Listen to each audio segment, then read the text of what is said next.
All right, we get out of here for the Tuesday podcast. On the line with us here with the Chicago Bulls hat that I can't stand because I hate the Bulls since I was a kid.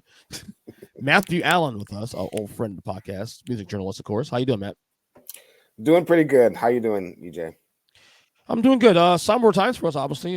He's got word yesterday. The legendary, the great, in my opinion, I don't even think it's arguable. I think the greatest producer in the history of music, Quincy Jones, passes away age 91 yesterday. Your thoughts? Yeah. So, like I said, and I said this on a live IG. For those of you out there who say that George Martin is the greatest, I'm not going to argue with you. But I also think that Quincy Jones is the GOAT when it comes to music producing. He's absolutely the best in terms of getting the best out of his musicians, getting the best out of his artists, and making sure that Terrace Martin, the great music producer, saxophonist, musician, once said that the biggest ego in the room is the song, and you have to put yours aside to make sure that the song is served the best. And nobody was better than that than Quincy Jones. And what's funny about Q is that people always say, well, you know, what made him great? And to me, I have the opinion that even if you remove the stuff, either Michael Jackson, and obviously MJ is a massive conversation you and I have a lot on this podcast, everything we do, we always talk about him. But even if you remove the 3 albums to do Michael, plus the Wiz soundtrack, I still have Quincy number 1 all time. Oh, absolutely. What the work Michael did put him to the stratosphere of that. But he was ready to go before Michael's even involved in his career. Oh, totally. And about 2 years ago, well, almost 5 at this point, I wrote an article when I was writing for the Griot. It was the top 10 reasons why Quincy Jones was successful before Thriller. And it was based on... I saw that. Yeah. Something Timberland said about how, Quincy Jones didn't, have his biggest hit until Thriller, and he was 50 years old. But number 1, he was 49, not quite 50. Number 2, but I'm a bullet counter, so I'm like that. But number 2, I understand what he was trying to do. He was trying to basically just galvanize people to say, hey, don't ever think that you're too old to achieve your greatest achievement. And I don't think he purposely meant to discredit everything that happened before Thriller. But there are a lot of people that just stone cold think that that's all that he did, or that he didn't do squat before that. I mean, he arranged for Dinah Washington. He arranged for Ray Charles. He arranged for Clark Terry. Clark Terry was one of his mentors and teachers. Of course, he was in Lionel Hampton's band when he was just a teenager. Lionel Hampton, the great band leader and vibes player. He's worked with Cannonball Adderley and Sonny Stitt, Dizzy Gillespie, Sarah Vaughan, Louis Armstrong. And that's just in the 50s. That's just in the 50s that he was doing all that stuff. Then he was the first Black executive at a major record company. He had gotten into some debt trouble when he took one of his big bands to Europe, and the show closed, and he got himself into a huge debt. So he got himself what he called a real job as the VP of A&R at Mercury Records. Right. And he actually parlayed that into becoming a pop producer, because he thought that pop producing wasn't really that big of a deal since he had already been writing for strings and arranging for other people. And he ended up having a big hit with Leslie Gore with It's My Party, and I'll Cry If I Want To.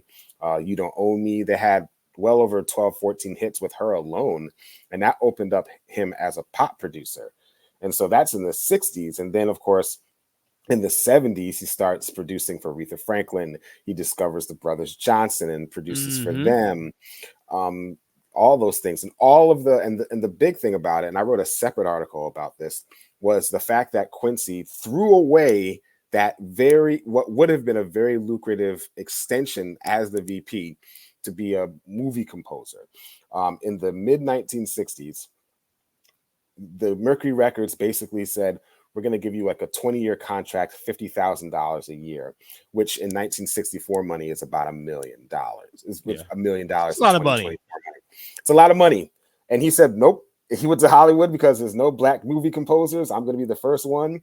He took a huge gamble, but 33 film scores and like a dozen television theme songs later, he bet on himself and it paid off. One of the things about Quincy I forget, because he has such a long list of things he's accomplished, and the list of artists he's accomplished, the songs he's produced, and all that. It's easy to forget some of the songs and theme songs that he wrote that you forget or didn't even know. Like, obviously, the Fresh Prince of Bel-Air theme song, he wrote that, of course. The Austin Powers, the theme song for Austin Powers. I forgot the name of it. I posted it yesterday. I forgot the name Soul of it. Bossa Nova. Thank you. Written by him. But I forgot that the theme song for it might have been the second song she did on her show, Oprah's show. The second song she did. My favorite Oprah theme song. Yes. I gotta find it here. I'm just gonna find it right now. Keep talking. I want to find it right now if I can. I just put a friend onto that. So about 1989. Yes, it was out. I love that. Yeah. So that's Quincy and Rod Temperton. Of course, Rod Temperton was we all know Rod. I mean, he worked a lot with Quincy from the late 70s on through the rest of his life until he had passed away about almost 10 years ago. So yes, he did that theme song. Actually, Jazzy Jeff did the theme of Fresh Prince, but it's because Quincy did the original one. Will didn't like it, but he didn't tell Quincy. He told Jazzy Jeff. Jazzy Jeff created a beat that Will wrote on, presented it to Quincy, and Quincy was egoless enough to know that their song was better than the song that he did, and then he let them use it, and now it's the most famous rap song on the face of the earth. And it's because, once again, the song is the biggest ego in the room, and Quincy understood that. Another theme song that he absolutely did write was the Street Beater, which is the Sanford and Son theme song. That's right. He did the one, yeah. Yeah, he did that. And another thing that people don't know. So if you are familiar with the movie Kill Bill, every time Beatrix Kiddo saw one of the ops and that doo-doo-doo, wah, wah, wah, Yep. that's the theme to Ironside. That's Quincy Jones. People forget how, dude, this dude's so dope. Here's the theme song, my favorite Oprah theme song of all time. Mm-hmm. Even though today I feel some kind of way about Oprah, this is still my favorite theme of all time.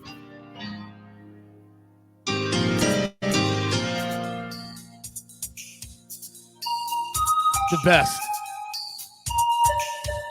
And that bass line comes in, boom, boom, boom, right here.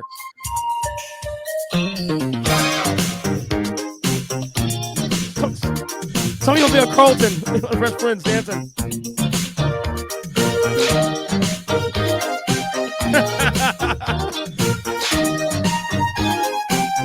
Fucking dope, dude. I love the when Carlton does it too. Also, it's hilarious. It's hilarious. Hysterical. Every time I see that part on the show, I flip out. I'm just gonna find it here real quick here for the listeners. Mm-hmm. There's right there.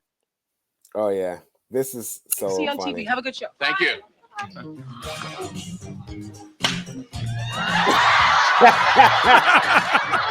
Yo, he's dancing like he's in a room by himself.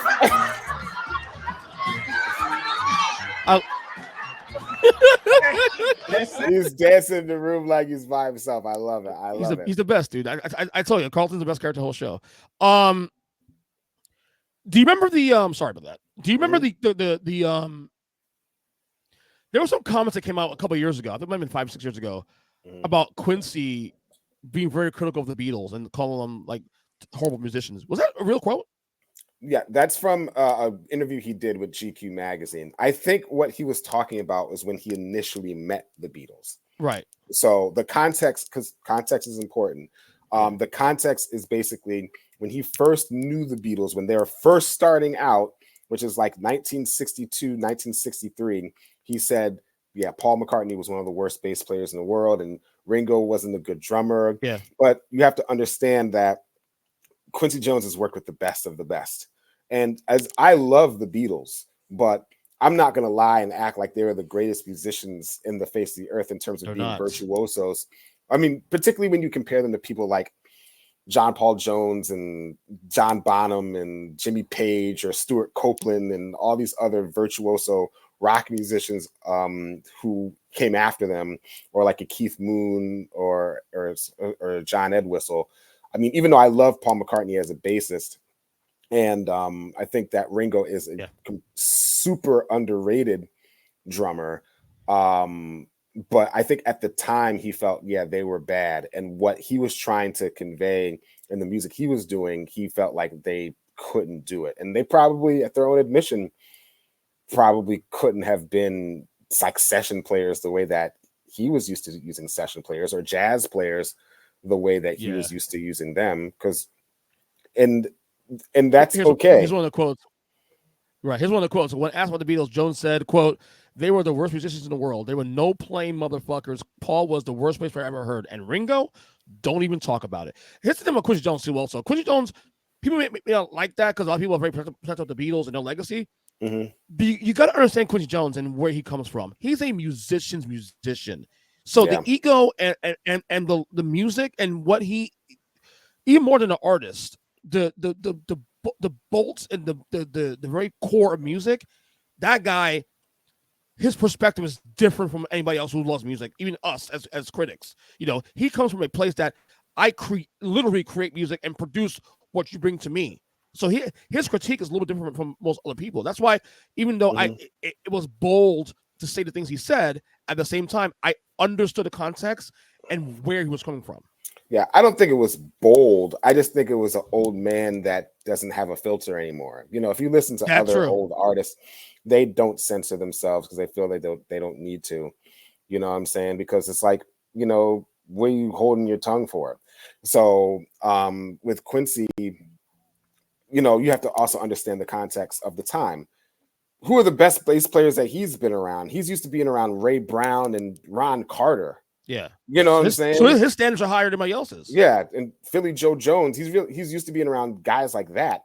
You know, he's not. So when you come have Paul McCartney, who had only even been playing bass for a couple of years. Remember, when he joined the Quarrymen in the 50s, he was a guitar player. He started playing bass shortly after that.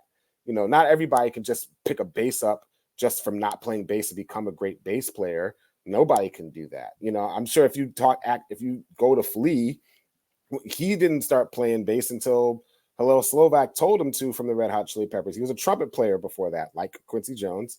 And if you probably listen to Flea play in the first 3 years he was learning bass, he probably wasn't the best bass player in the world. It takes time. And he probably just caught the Beatles at a time where they were still sort of like learning themselves as individual musicians. Like they knew how to be in a band and make songs. You know, songwriting was the main thing about the Beatles, and being musicians was sort of secondary.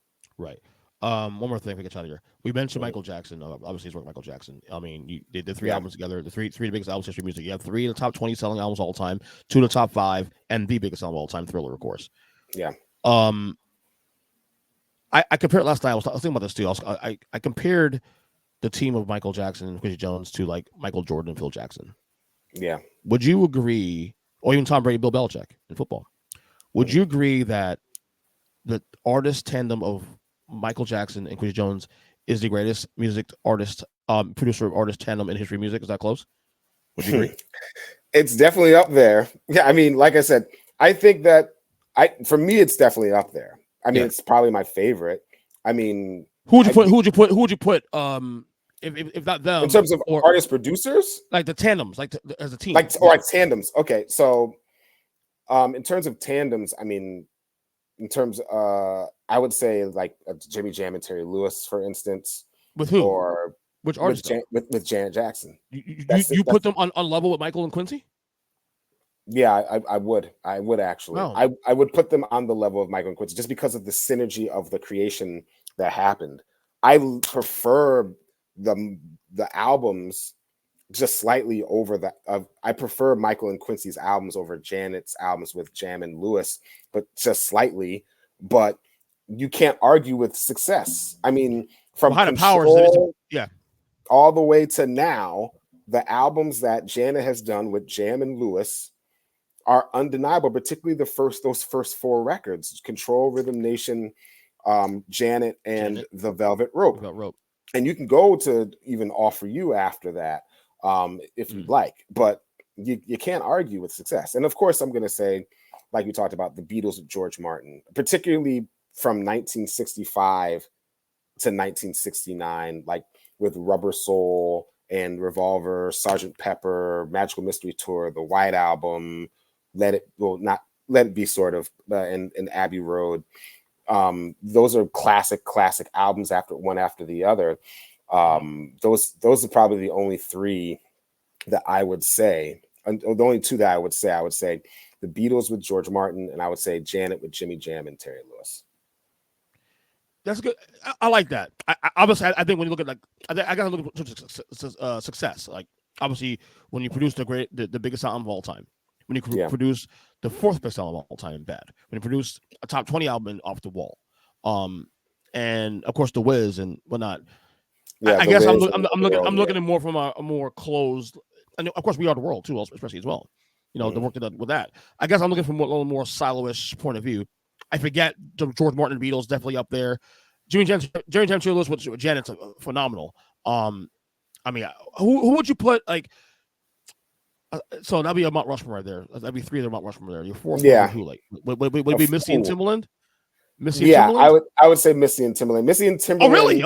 Okay. No, you're right. That's a very good point. Missy and Timbaland, to me, they're like the last Black originals when it comes to music. And what I mean by that is, like, there's nothing that I can trace back to when I hear their music. Like, if you hear the Beatles, you can trace that back to, oh, that sounds like such and such. Even when you play like Michael or Michael or Janet stuff, like, oh, that sounds like such and such, or that's derivative of this. With Missy and Timbaland, and that's when whether they're working on Missy stuff or whether they're like doing Aaliyah or some other stuff they do together, or Total.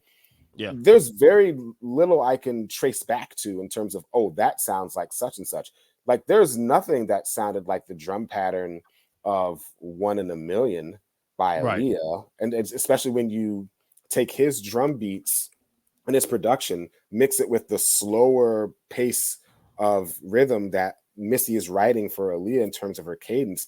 Nobody was doing that at that time. Or you go back to like Beat Me 911 or All in My Grill and all that stuff, Lick Shots.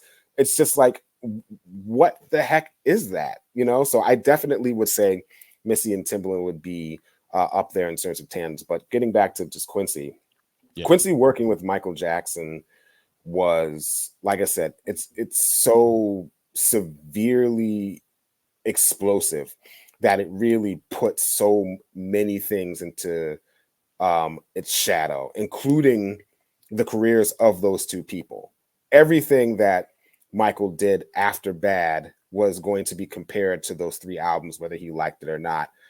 Anything that Quincy did was going to get compared to those 3 albums after that, no matter whether he liked it or not. The problem is that Michael cared more about that than Quincy did. Quincy's like, well, screw it. I'm just going to go and make Vibe magazine and call it a day and do other things. And it was Michael that decided to part ways, not the other way around, right? Yeah, Quincy would have stayed with Michael for the 4th album he wanted to, right? No, I think that it was a mutual parting of ways. I just think that there wasn't I don't think there was a meeting where we said, okay, I think we've done enough, like, shake hands, let's go. I think they were both ready to move on. I think that Michael was ready to prove that he could do it on his own. Michael was curious to be the boss, because Quincy was still the boss when they worked together. Once they got to Bad, they were more even, because it says Bad is produced by Quincy Jones and Michael Jackson.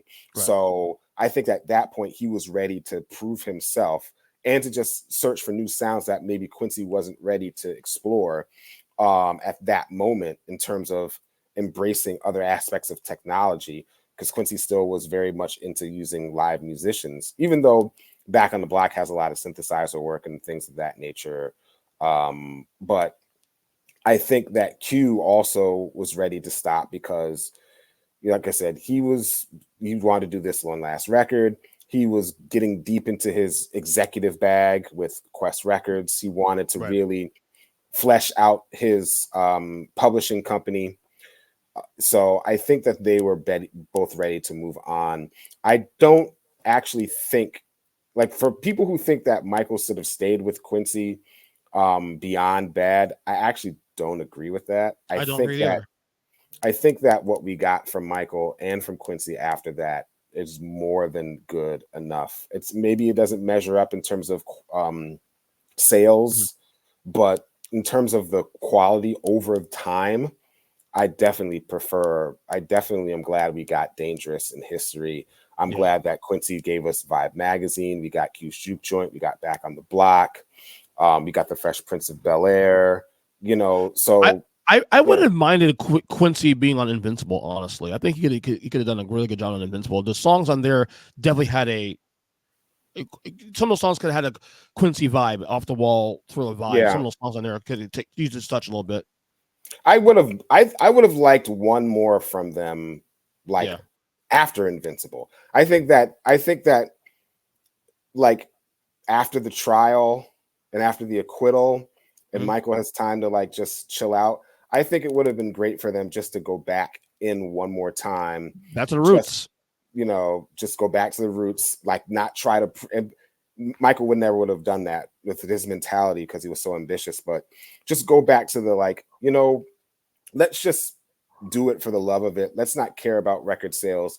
Let's just do something that, like Quincy says, that just gives us goosebumps. And if it sells a lot, it sells a lot. If it doesn't, then that's okay.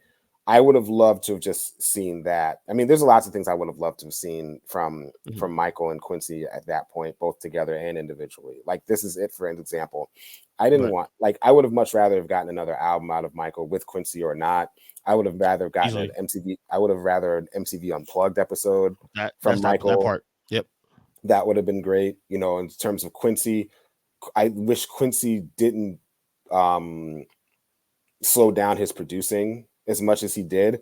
I know that he got more into management at that point, like in the 2000s and 2010s, particularly with jazz musicians, whether it's Jacob Collier, Emily Baer, Alfredo Rodriguez, Richard Bona. I wish he would have continued to produce more pop music or more dance music beyond Bad. But look, what we got from both of them is great, and we'll miss both of them. Absolutely. Anyway, you can follow Matthew